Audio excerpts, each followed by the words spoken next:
man sliced the red mountain boar meat from another world, then marinated it with ginger sauce. At this moment, he shredded the cabbage, heated up the frying pan, added salad oil, then placed the marinated meat into the pan to sear. The aroma filled the air. Even the kids next door were drooling. During the frying process, the sauce thickened on the meat. Once the sauce became rich, the ginger pork was ready. Everyone ate with great relish. Even those who usually disliked red mountain boar couldn't stop praising it. But just as everyone was feasting, something appeared behind Mukoda. Everyone was so scared they couldn't speak. Mukoda turned around. It was the legendary Fenrir. He demanded that Mukoda feed him meat. No one in the party dared to object. Mukoda took out a plate. Fenrir swallowed it in one bite. It wasn't even enough to fill the gap in his teeth. Mukoda hurriedly made more. Fenrir devoured it again in one bite. And so, Mukoda cooked, while the wolf ate. This went on for 2.5 hours, until Fenrir was finally full. A full Fenrir did not attack. Instead, he proposed forming a familiar contract with Mukoda. Mukoda was initially terrified and reluctant, but seeing Fenrir's kind expression, and his teammates' fearful faces, he agreed. Thus, he signed a familiar contract with Fenrir. He became the master of one of the strongest creatures in another world. Fenrir was particularly delighted. Now, Mukoda had to prepare his meals every day. A top-tier freeloading deal. As a familiar, he needed a name. Names like Shiro and Hachi were too ordinary. How could they be fitting for a Fenrir capable of destroying a nation? Eventually, he was named Fel. Soon, it was lunchtime again. But their red mountain boar meat. There was barely any meat left. Mukoda told Fel, if he wanted to eat, he should go hunt for himself. Fel found that reasonable, and quickly dashed into the forest. Getting Fenrir to obediently go hunting made the party admire Mukoda even more. Before long, Fenrir returned with prey. A rock bird that the whole party couldn't defeat. Since it was a bird, it should be cooked like poultry. Using teriyaki sauce, he seared both sides until golden brown. Drained the excess oil, simmered it in sauce so the meat absorbed the flavor. Soon, teriyaki rock bird and onion soup were ready. Since Fel ate too much, he prepared everyone's portion first, and gave Fel his at the end. The master's position was unshakable. However, entering the kingdom became a problem. Because Fenrir was too terrifyingly strong, the guards refused to believe anyone could tame such a monster. But when Mukoda told Fel to behave, Fel assured them that as long as he was fed, everything would be fine. With the party leader vouching for Mukoda taming Fenrir, the soldiers reluctantly allowed them through. Upon entering the kingdom, Mukoda paid 7 silver coins, then had to pay again to enter the city. He was instantly broke. His escort team suggested that he register with the Adventurers Guild and Merchants Guild. Adventurers could enter different nations and cities without paying entry fees, and the Merchants Guild allowed convenient trade of various goods. He found their advice reasonable. So after the escort mission ended, he went to register with the Merchants Guild, and also learned that the guild was collecting materials. By the time he came out, it was already evening. He found a random inn, and started cooking dinner in the stable. Even in another world, an Asian must have rice. He bought 2.5 kilograms of rice, and cooked it in an earthen pot. While waiting for the rice to cook, he prepared a meal for Fel. Simply pan-frying red mountain boar meat made it delicious. He plated the meat, and drizzled sauce over it, and it was ready to eat. Fel took a bite and wanted more. After eating the second piece, he noticed the taste was different. The first piece had a garlic steak sauce flavor. The second had a grated daikon flavor. Then came onion flavor and truffle flavor. Fel was overjoyed with the variety. Before long, the rice was done cooking. He placed thinly sliced pork cutlets on top of the rice, and drizzled steak sauce over it. Red mountain boar chashu rice was complete. The combination of juicy meat, flavorful fat, and rice soaked in sauce was simply perfect. Fel stared at it hungrily, and ate a portion as well. Despite being a carnivore, he was amazed at how good rice tasted. The next day, he brought some seasonings to sell, and was unexpectedly invited into a VIP room. The guild master claimed his salt and pepper were top-quality items fit to be presented to the king, and insisted on buying them. He was stunned. These were things he got from an online supermarket for just 5 copper coins. Were they really that valuable? Then the guild master directly offered 4 gold coins for the salt, and 10 gold coins for the pepper. He was so shocked he forgot to respond. The guild master thought he was dissatisfied, and raised the offer to 15 gold coins for both. He was speechless again. Then 16 gold coins. If that wasn't enough, then 17 gold coins. Any higher and the guild wouldn't make a profit. Mukoda reluctantly agreed with great difficulty. Walking out of the guild, he felt lightheaded. Profiting from the online supermarket was absurdly easy. He decided he should do this sparingly. Afterward, he registered at the Adventurers Guild. Starting as the lowest G-rank adventurer, he was required to take at least 1 F-rank quest per month. So he took on a herb collecting job. After a busy day, it was time for dinner again. but Mukoda promised that there would be even better food next time. Fel was looking forward to it. During dinner, Mukoda was curious about how strong Fel really was, so he used his appraisal skill to check. Whoa, his combat stats were nearly maxed out. Mukoda assigned tasks. He would gather herbs. Fel would go hunting, but Fel didn't feel comfortable letting him go alone, and dashed off at full speed. Using his appraisal skill, Mukoda quickly found a pile of herbs. While waiting for Fel to return, he decided to make some pasta for him to try. He mixed minced beef and pork, prepared canned tomato meat sauce and pasta. First, he diced an onion, then sautéed it until soft. Next, he added the minced meat, cooked it thoroughly before adding the sauce and stock cubes. Just then, Fel returned with a rock bird, and mentioned there were more prey on the other side of the forest. They decided to eat first before retrieving them. Now, he added a pinch of salt, then tossed in the high-quality pasta, boiled it and took it out when ready. Finally, one crucial finishing touch, sprinkling fresh parsley on top. Now it was perfect. Fel, having never eaten noodles before, was skeptical, but after one bite, he found the slippery texture interesting. Mukoda then added some cheese powder. The rich flavor made him unable to stop. By the end, his face was covered in sauce.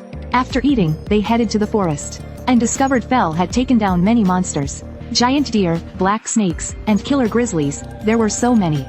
But what stood out most was an orc. It looked so humanoid, could it really be eaten? Fel assured him that humans ate them regularly, so it should be fine. Another world's people were truly terrifying. After that, it was time to turn in the quest. Fel got annoyed at how slow Mukoda was walking, so he carried him on his back and dashed off. That terrifying acceleration nearly sent Mukoda flying to his death. Upon reaching the guild, Mukoda had overachieved the quest requirements, and also decided to sell the monster materials to the guild. Since there was too much material, it had to be processed overnight. Meat would be ready tomorrow, but Mukoda had no more meat left, so he asked them to process one first, and they received orc meat. People in this world had extreme tastes. They even ate humanoid orcs. He sliced the orc meat thinly, and sprinkled salt and pepper. This was the cheese version. Coated it with flour, then dipped in egg. Since the meat was thin, it cooked quickly. Next was the parsley version. Once cooked, it was taken out immediately. Lastly, he added meat sauce, and the dual-style pork dish was complete. It had a refreshing taste, firm yet tender texture. You could eat as much as you wanted. Mukoda was so mesmerized by the taste that he completely forgot how humanoid orcs were. The next day, Mukoda went to the Adventurers Guild to collect his reward. The monster disassembly was also complete. After deducting the processing fee, he still had 202 gold coins left. After selling valuable monster materials, he also received 2.5 magic stones. The guild butcher noticed that Mukoda's familiar wasn't just a giant wolf, but the legendary Fenrir. If this news got out, it would cause an uproar. So Mukoda decided to leave the country. After that, they traveled for an entire day. By nightfall, it was time for everyone's favorite part, cooking. Since Fel's hunting had made them a lot of money, Mukoda treated him to a feast. He ordered a huge fried chicken meal for Fel, and then went all out, buying a premium black Wagyu steak. With high-quality ingredients, simplicity was key. Just a simple pan-sear was enough to make Fel addicted. After eating, he felt incredibly energized. He even believed he could defeat an ancient dragon that once matched his strength. Mukoda used his appraisal skill again. Whoa, his stats were almost maxed out, and his power had increased by 50% in one go. Fel's desire for battle skyrocketed. He cast an even stronger protective shield on Mukoda, then rushed into the mountains, unleashing attacks. A mere bird was taken down with a basic attack. Giant deer? One lightning spell. The entire hill was blown apart. A horde of orcs? Wiped out instantly by wind magic. An orc general was a rare sight, but it was still no match for Fel. Fel rampaged through the forest, leaving a trail of corpses behind. His destruction finally attracted a legendary monster. Mukoda arrived in the forest, only to find an absurd number of defeated monsters, including a legendary chimera. Normally, Fel struggled a bit against chimeras, but last night, he wiped it out in a single hit. That ridiculous buff from Wagyu beef made Mukoda decide to cut Fel off from it for now. During their travels, Mukoda admired Fel's vast array of magic, and wanted to learn some himself. But unfortunately, he had no magic talent. His fireball spell was weak and tiny. Fel suggested real combat as the best training, so they went to find some goblins to practice on. But there was an entire horde of them. He hesitated, but under Fel's pressure, he had no choice but to fight. At first, he planned to use fireballs and kite the goblins to death. But the goblins had ranged attacks too. Panicking, he tripped and fell flat on the ground. He was about to be taken out by a goblin, but his protective shield activated, blocking all attacks. Feeling emboldened, he counterattacked with a barrage of spells, causing massive casualties among the goblins. But unfortunately, his level was too low, and he collapsed from exhaustion soon after. Fel stepped in and wiped out all the remaining goblins. When Mukoda woke up, he found his fireball spell had improved, and his level had gone up. Fel even brought back a goblin king with a magic stone. So many good things had happened. Of course, they had to celebrate with a delicious feast. But at this point, Mukoda was too exhausted to cook. He could only buy some sweets. But Fel wasn't picky at all. As long as it was tasty, he would eat anything. The rich, creamy bread made him completely hooked. Even after finishing a whole bowl, he wanted more. Mukoda worried that eating too much might give him diabetes or cavities. But Fel simply said, he was blessed by the wind goddess, completely immune to poison and disease, and his wind magic had been greatly enhanced. Mukoda couldn't help but envy him. Later, they arrived in a city. To avoid drawing attention to Fel, he left Fel in the stable, and went to look for a map for their journey. He tried buying a map at a bookstore, but the shopkeeper told him, maps were national secrets and couldn't be sold. Then he went to the library to look for one, paid 2 silver coins to enter, and searched until closing time, but still didn't find a single map. He then tried asking around in a tavern, where he saw many adventurers, so he bought them a round of drinks, hoping to get some information on a map.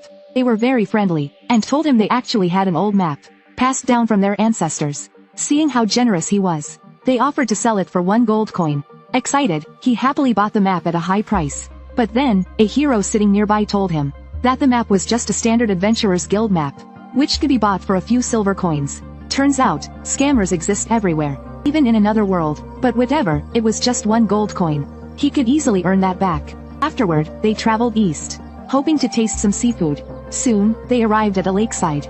Fel released a massive electric shock, stunning all the fish in the water. Mukoda fished up the large ones one by one. Fel mentioned that he liked colorful fish the most, because they gave a tingling sensation when eaten. Mukoda used his appraisal skill, and realized it was a poisonous fish, immediately throwing it away. He definitely didn't want to get poisoned by fish. After finishing fishing, he decided to salt grill them, but he needed firewood first. So they went into the forest to gather wood. Then he bought seasoning, condiments, and seaweed from the online supermarket, and started preparing the fish. First, he removed the guts, then washed the fish clean, skewered them on sticks, coated them with salt and grilled them slowly. Next was the large fish. He descaled, beheaded, and gutted it, then sliced along the fishbone, and repeated on the other side. First, he made foil-baked fish. On a sheet of buttered foil, he laid out sliced onions, placed the fish fillets on top, sprinkled salt and pepper, added shimeji and enoki mushrooms, drizzled a bit of sake to remove the fishy smell, added a small piece of butter. Then, he prepared French-style butter-fried fish, sprinkled salt and pepper over fresh fish fillets, let them marinate, then patted them dry, coated them lightly with flour, and pan-fried them. Meanwhile, the salt-grilled fish and foil-baked fish were also ready. Time to eat. First, the salt-grilled fish. Crispy, fragrant, and incredibly tender. Paired with beer, it was the ultimate gout-inducing meal. Absolutely delicious. Next, the foil-baked fish. Soft texture blended perfectly with the mushrooms. The French butter-fried fish had no fishy taste, and paired with tartar sauce, it was simply divine. Mukoda ate heartily, while Fel wished he could devour the entire lake. After eating their fill, they decided to camp there for the night. That's when Mukoda encountered a slime. This slime wasn't aggressive, it only ate trash. Mukoda realized it would make a great cleaning helper, and the slime took a liking to him too. Unexpectedly, it initiated a familiar contract with him. Mukoda named it Sway. Later, they discovered that Sway could level up by eating trash. Mukoda tried feeding Sway regular food, but after eating delicious food, Sway only gained a temporary stat boost. It seemed he could only level up by eating trash, but his potential was still enormous. With a new member joining the team, a proper celebration was in order. He took out dorayaki and tea, and reminisced about his past life. Unexpectedly, such simple food caught the attention of a god. The next morning, when Mukoda woke up, Fel informed him that the wind goddess wished to bless him, on the condition that he provided sweets. The goddess even sent an oracle to order her meal. She wanted red bean buns, cream buns, and melon bread. So the goddess was a foodie too. Mukoda then used the online supermarket to order a sweet bread assortment, and even threw in some coffee milk. He used a stone as an altar, and after making his offering, the goddess received the sweets. The red bean bun was soft and incredibly delicious. The bittersweet filling was perfectly balanced. The slightly bittersweet drink paired perfectly with the bread. But happiness was fleeting. The sweets were gone in no time. The only regret was that she forgot to order dorayaki. As a result, Mukoda gained the goddess's blessing. As long as he made weekly offerings, he would be immune to all abnormal statuses, except instant death or overwhelming curses. His magic power was also enhanced. His stone bullet spell was no longer weak and slow. Its speed had increased significantly. After training all morning, Mukoda bought some chocolate to regain energy. When Fel returned from patrolling, he saw Mukoda eating chocolate and wanted some too. So a wolf ended up eating chocolate. The rich sweetness made Fel completely addicted. The sweets-loving goddess couldn't resist the temptation either. She immediately placed an order, demanding chocolate and dorayaki as offerings. Just 2.5 days later, Mukoda made another offering. The goddess finally received the sweets she had been dreaming of. But after indulging in so many desserts, she was overwhelmed with guilt. Even if it tasted good, she couldn't keep eating. Otherwise, she'd set a bad example for the other gods. But faced with the temptation of sweets, she just couldn't resist. So unfair. I want to eat too. Later, to help improve Mukoda's combat skills, Fel took him to an underground dungeon. Real combat was the best practice. But Mukoda hesitated, recalling his terrifying experience with goblins. However, with Fel assuring him that his barrier would keep him safe, Mukoda gathered his courage to prove himself. With his online supermarket ability in this new world, he decided to prepare before diving into the dungeon. Opening the online supermarket, he bought and ate non-stop. As they consumed more food, both Mukoda and his familiars grew stronger, until they couldn't eat anymore. Then they entered the dungeon. The first enemy they encountered was a weak slime. But Mukoda couldn't bring himself to attack the cute slime. So Sway stepped up, and effortlessly melted it with acid shots. On the next floor, they encountered goblins. He was supposed to be practicing earth magic. But in fear, he instinctively fired a fireball. However, he quickly regained composure. When they faced kobolds, he perfectly executed his stone bullet spell. It seemed real combat was indeed the best way to improve. But when they reached the last floor, Mukoda panicked. The plaza was filled with dozens of kobolds. How was a mage supposed to survive without getting surrounded? Yet, Fel told Mukoda and Sway to go fight first and see how they fared. With his protective barrier in place, there was nothing to fear. But Mukoda was still too scared to go. Sway, on the other hand, was full of energy, and rushed into battle. Fel then forcefully threw Mukoda into the fight as well. Seeing the kobolds rushing at him, he quickly attacked with stone bullet. With Sway and Mukoda's attacks combined, the plaza was soon covered in corpses. But all the commotion soon attracted the dungeon boss, Kobold King. The final boss was truly formidable. Mukoda's stone bullet barely scratched it. To push him beyond his limits, Fel deliberately mentioned that his barrier might not withstand the Kobold King's full attack. Desperate, Mukoda unleashed a stone cannon, badly injuring the Kobold King. But at that moment, he ran out of magic and collapsed. Luckily, Sway delivered the final blow, finishing off the Kobold King. When Mukoda woke up, he was shocked to hear Sway talking. "It's me, Sway." Checking its stats, Sway had leveled up from 3 to 7, and had gained earth magic resistance. This slime was turning into a real monster. Soon after, Fel returned, covered in blood. Turns out, Mukoda had been unconscious for too long. Fel got hungry, so he went into the forest to find food himself. But seeing Mukoda awake, Fel wanted some proper food. At this point, Mukoda was out of magic, and his body needed nourishment too. The best recovery meal? Oyakodon, chicken and egg rice bowl. First, he sliced onions, then cut the meat into bite-sized pieces. Next, he lightly whisked the eggs. In a pan, he added broth, soy sauce, mirin, and sugar, bringing it to a simmer. Once it boiled, he added half of the egg mixture and let it cook on low heat. Once the eggs set, he poured in the remaining egg, then immediately turned off the heat, letting the residual heat finish cooking. Finally, he served it over a bowl of warm rice, and the perfectly soft, runny oyakodon was complete. Fel happily devoured it, never realizing eggs could taste this good. The silky egg coating the meat was simply divine. Even Sway couldn't stop praising it. Fel looked like he hadn't eaten a single thing outside. Speaking of which, while Mukoda was unconscious, Sway had called Fel Uncle Fel for the first time. But Fel found it too embarrassing and stopped him. When Mukoda heard this, he found it hilarious. But considering Sway was only 14 days old, calling Fel Uncle actually made sense. Under Mukoda's persuasion, Fel eventually, albeit reluctantly, accepted the title. Later, they ventured deeper into the forest, and encountered a high-level monster, a two-headed dog. But Fel instantly took it down with a single claw strike. Sway was amazed by how cool it looked. But since he had no claws, he couldn't learn Fel's claw attack, which made him a bit sad. Feeling down, Mukoda reassured Sway that his acid attacks were already incredibly powerful, and he didn't have to learn claw techniques. Then, they all got hungry.